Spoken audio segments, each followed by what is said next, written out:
जय गुरु जी की। यह मेरा दूसरा सत्संग है। मैं मंत्र जाप से शुरू करना चाहूँगी। ओम नमः शिवाय, शिव जी सदा सहाय। ओम नमः शिवाय, गुरु जी सदा सहाय। ओम नमः शिवाय, शिव जी सदा सहाय। ओम नमः शिवाय, गुरु जी सदा सहाय। सत्संग जी, गुरु जी ने कई बार कृपा बरसाई है और कई बार उनका मैसेज आया है शुक्राना कर, पर मैं हूँ ही ऐसी। मैं हर काम देर से करती हूँ। हर काम, शायद धरती पे आई भी मैं देर से ही होंगी। जब मुझे आना चाहिए था शायद उससे देर आई होंगी। मुझे बुद्धि भी हर बात पे, हर चीज़ में देर से ही आती है। और शुक्राना करना समय पे जिस तरह से करना चाहिए वैसे नहीं करती हूँ। शायद यही कारण है कि मेरे जीवन में बहुत कष्ट हैं। जो कष्ट मुझे नहीं होने चाहिए उन सब की ज़िम्मेदार मैं दूसरों से पहले अपने आप को महसूस करती हूँ। और मैं हमेशा गुरुजी से अरदास करती हूँ कि हे गुरुजी, आप सुन रहे हो तो मेरी मुझे मुझे ये सद्बुद्धि दो कि मैं हर कार्य समय पे करूं। समय पे कार्य करना बहुत ज़रूरी है और मैं समय पे काम ही नहीं कर पाती। पता नहीं, मैंने सोचा भी नहीं था कि ये सब बोलूँगी। पता नहीं क्यों बोल रही हूँ। शायद किसी के लिए ये मैसेज गुरुजी दिलवाना चाहते होंगे मेरे ज़रिए। आज मुझे लग रहा है कि सच में गुरुजी का जब सत्संग हम करते हैं तो पता नहीं क्यों हमारे मुंह से कुछ ऐसे शब्द भी निकलते हैं, ऐसी बातें भी निकलती हैं जो हमने सोचा भी नहीं था। गुरुजी का ये सत्संग में एक बार ऐसा हुआ था कि मेरे बच्चे स्कूल से आ रहे थे और बारिश हो रही थी, बहुत बारिश हो रही थी, बहुत ज़्यादा। तो थोड़ी देर बाद बारिश रुक गई और गीले होके आए तो उनका जूता गीला हो गया। दूसरे दिन बहुत दिक्कत हुई उनको स्कूल जाने में। और फिर तीसरे दिन फिर बहुत तेज़ की बारिश होने लगी और मैं बिल्कुल छटपटा रही थी कि मेरे बच्चे कैसे आएंगे, क्योंकि सुबह से एकदम अच्छी खासी धूप निकली हुई थी। तो बच्चों मैंने कुछ ऐसा सोचा ही नहीं था, कुछ बताया नहीं था कि बच्चे रुक जाना मैं आ जाऊंगी, या फिर मैं मेरे जाने लायक भी नहीं था। मौसम बहुत तेज़ बारिश अचानक से होने लगी, अचानक से। और मेरे बच्चे का जो मेरे घर से स्कूल के बीच का रास्ता है, बीच में इतनी गंदा कीचड़ आ जाता है कि अगर वो जूते में आ जाए तो फिर जूता धोने धोने के अलावा कोई उपाय नहीं है। और धोने के बाद वो जल्दी सूखेगा नहीं। दूसरे दिन मैं छुट्टी नहीं कराना चाहती थी। अब मेरे आंखों से आंसू निकलने लगा कि गुरुजी कुछ तो करो, ऐसा मत करो। अगर बारिश हो गई, इतना ज़्यादा बारिश हो गई, आपको करना है थोड़ी देर बाद करना, और मेरे ही लिए नहीं, सभी बच्चों के लिए। क्योंकि मेरे बच्चे तो शायद फिर भी नज़दीक है, कुछ और बच्चे हैं जो बहुत दूर दूर से आ रहे हैं, वो सब कैसे जाएंगे घर। और अब पता नहीं क्या हुआ, गुरुजी ने बारिश रोक दी। बारिश हुई थी, बारिश शुरू हुई थी, बारिश हो भी रही थी, पर ऐसी नहीं हो रही थी कि किसी बच्चे को कोई नुकसान हो, या जो मैंने भी कीचड़ वाली बात कही कि कीचड़ की परेशानी हो, वैसी कुछ नहीं हुई। सच में गुरुजी ने बात सुन ली और मुझे ये शुक्राना बहुत पहले करना था। शुक्राना गुरुजी, शुक्राना गुरुजी। जय गुरुजी। अब मैं दूसरे सत्संग की तैयारी करती हूँ। जय गुरुजी। जय गुरुजी की। ओम नमः शिवाय, शिवजी सदा सहाय। ओम नमः शिवाय, गुरुजी सदा सहाय।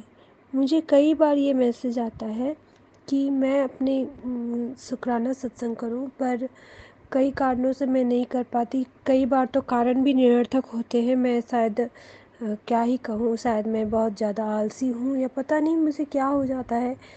पर जिस समय मुझे करना चाहिए मैं नहीं कर पाती। मुझे इसके लिए क्षमा करें गुरुजी, और मेरे संगत जन सभी क्षमा करें मुझे।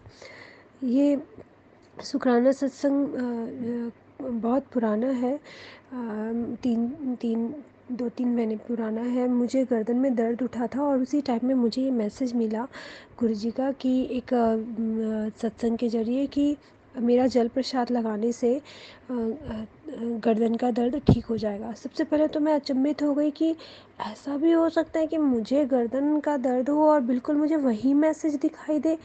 तो मुझे जो मेरा गुरुजी के प्रति एक विश्वास है वो जो पहले था उससे थोड़ा और दृढ़ हुआ कि सच में मैं जो सुनती हूँ गुरुजी के बारे में कि गुरुजी वही संदेश देते हैं आपको जो आपकी ज़रूरत होती है, वो बिल्कुल उसी के लिए आपके पास संदेश पहुंचता है। तो मुझे बहुत ही अच्छा लगा। मैंने झट से उसको उठा के मैंने अपने गर्दन पे लगाया और बिल्कुल पूरी तरह से तो नहीं, लेकिन हाँ सच में राहत हो गई, बहुत ज़्यादा राहत हो गई। फिर मतलब मुझे इतनी दर्द हो रही थी कि मुझे लग रहा था कि मैं शायद घर का काम भी ठीक से ना कर पाऊँ, लेकिन करने लगी मैं। Thank you Guruji, very very thank you. और अब इसके साथ ही मैं दूसरा भी एक सत्संग साथ में ही चर्चा में करना चाहूँगी कि कुछ दिनों पहले ना मुझे बहुत ही ख़राब लग रहा था कि मेरा घर कितना गंदा है। मैं बार बार गुरुजी से कह रही थी, गुरुजी मेरा घर कितना गंदा है, मैं क्यों इतना गंदा है, मैं कैसे साफ़ करूँ, मैं बार बार साफ़ करती हूँ फिर भी घर साफ़ क्यों नहीं लगता मेरा घर। गुरुजी आप मेरा घर साफ़ करवा दो ना। और पता नहीं गुरुजी ने कैसे समझ लिया मेरी बात, क्योंकि मैंने सच बताऊं तो जैसे सभी सत्संग जन बोलते हैं आपस में संगत जन आपस में बात करते हैं या फिर वीडियो में सुनती हूँ कि मैंने गुरुजी के पास जाके अरदास लगाई। मैंने तो वैसे जाके भी नहीं अरदास लगाई थी, मैंने मन ही मन, सच बताऊँ तो मन ही मन में गुरुजी का नाम लेके कह रही थी, लेकिन मैं मन ही मन बात कर रही थी। उनके पास जाके मैंने उनके स्वरूप के आगे अरदास भी नहीं करी, पर उन्होंने मेरे मन की अरदास सुन ली। और मेरे पति ने हालांकि वो गुस्से में आके कि देखो कितना गंदा लग रहा है, और वो घर साफ़ करने लगे और मेरा बहुत जल्द ही पूरा घर साफ़ हो गया। जो मैं चाहती थी वो सब कुछ होने लगा। मेरे घर में कपड़े बहुत ज़्यादा थाक पड़े जा रहे थे, इतने ज़्यादा घर में कपड़े हो गए थे कि अगर अलमीरा खोलो तो सीधे कपड़े गिर जाए। तो मेरे को मन में हो रही थी कि अगर एक अलमीरा होता तो शायद ज़्यादा अच्छे से, अलमीरा भी घर आ गया। मेरे पति ने घर में मेरी सफाई में मदद भी कर दी, घर साफ़ भी लगने लगा और दिवाली के दिन रियल में मेरा घर बहुत साफ़ लग रहा था। हाँ, thank you Guruji, thank you very very thank you. हालांकि गुरुजी से अब मेरी सच में अरदास है कि हर पर्व के दिन, हर त्योहार के दिन मेरे पति पता नहीं क्यों नाराज़ हो जाते हैं, क्यों अनबन करने लगते हैं, हर बार ऐसा होता है।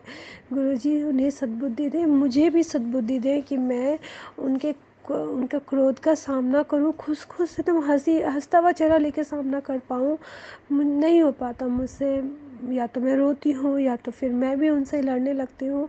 अच्छा नहीं लगता पर हो जाता है। और वो बहुत बुरा भला कहते हैं। गुरुजी ऐसी सद्बुद्धि दो उनको कि वो हमसे ना नाराज़ हो, हमें ना ऐसे अपशब्द कहें, ना ही हम उनको ऐसा पलट कर हम उन्हें कुछ कहें, मैं उन्हें पलट कर ना कुछ कहूँ। मुझे क्षमा करें गुरुजी, मेरे पति को क्षमा करें और रक्षा करें मेरे दोनों बच्चों की। गुरुजी जय गुरुजी, जय गुरुजी, जय गुरुजी। इसके साथ ही मैं अपना शुक्राना सत्संग आज के लिए यहीं पे रखती हूँ।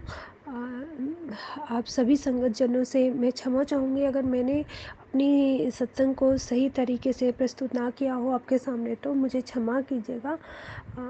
पता नहीं, मुझे नहीं आता, सॉरी। जय गुरुजी, ओम नमः शिवाय। गुरुजी शिवजी सदा सहाय। ओम नमः शिवाय। गुरुजी सदा सहाय। जय गुरुजी। जय गुरु जी संगत जी। ऐसे ही गुरु जी के ब्लेसिंग भरे और भी सत्संग सुनने के लिए चैनल को सब्सक्राइब करें और बेल आइकन को भी दबा दें, ताकि जैसे कोई भी न्यू सत्संग अपलोड हो आप जल्द से जल्द सुन सके और गुरु जी की ब्लेसिंग्स पा सकें। जय गुरु जी। जय गुरु जी संगत जी। अगर आप भी अपने सत्संग शेयर करना चाहते हैं इस चैनल पर, तो डिस्क्रिप्शन में दिए हुए व्हाट्सएप नंबर या ईमेल एड्रेस पर शेयर कर सकते हैं। जय गुरु जी।